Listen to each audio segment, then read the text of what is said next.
Guys, hii vita imeshakuwa ni ya moto. Kwa mara ya kwanza Irani wametoa tamko la kuthibitisha kifo cha Ayatollah Khamenei ambacho kimetokea jana tarehe 28 mwezi wa pili kwenye shambulio la pamoja la Israeli na USA.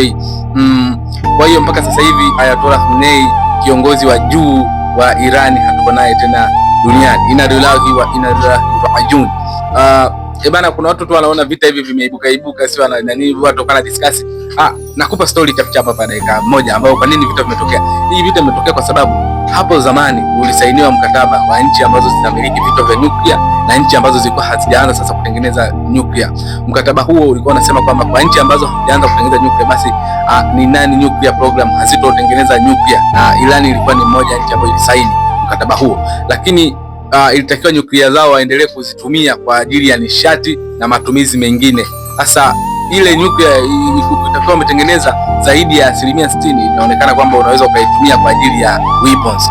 So na huwa kuna ukaguzi ambao unapita kwa kijeshi, wanakagua ni shughuli gani ambazo zinaendelea, wanakagua nyuklia yako, je, unaendelea kuitumia kama nishati ama unataka kuitumia kwa ajili ya weapons. So Irani ilivyoanza mkakati wake wa kutengeneza nyuklia, ilivyoanza kutaka kutengeneza nyuklia, walihitajika kukaguliwa, lakini waligomesha. Na kumbuka kwamba walisha saini ule mkataba wa hawatotumia nyuklia yao kwa ajili ya weapons, ile wataenda kutumia kama vile nishati, kilimo na kama vile tiba. Sasa Marekani kwa sababu ndio kinara wa mkataba na pale Middle East Israeli ndo anaruhusiwa kumiliki nyuklia, basi kuona kukaa kimya sio vyema, ndo akamuita Muirani na wafanye makubaliano, lakini Muirani akakataa.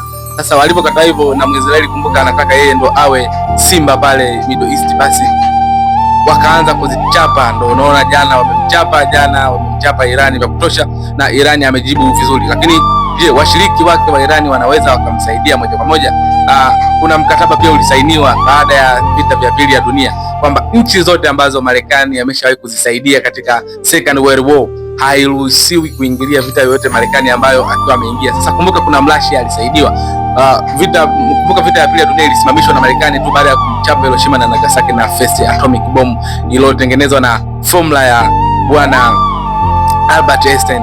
Sasa hii ni ngumu kumeza kwa sababu washiriki ambao wanamsaidia Irani, anaweza akamsaidia moja kwa moja ni peke yake kiduku Kim Jong Un, ni peke yake tu ndo anaweza akamsaidia Muirani moja kwa moja, lakini wengine hawawezi hivyo kubadilishana bidhaa kwa using money.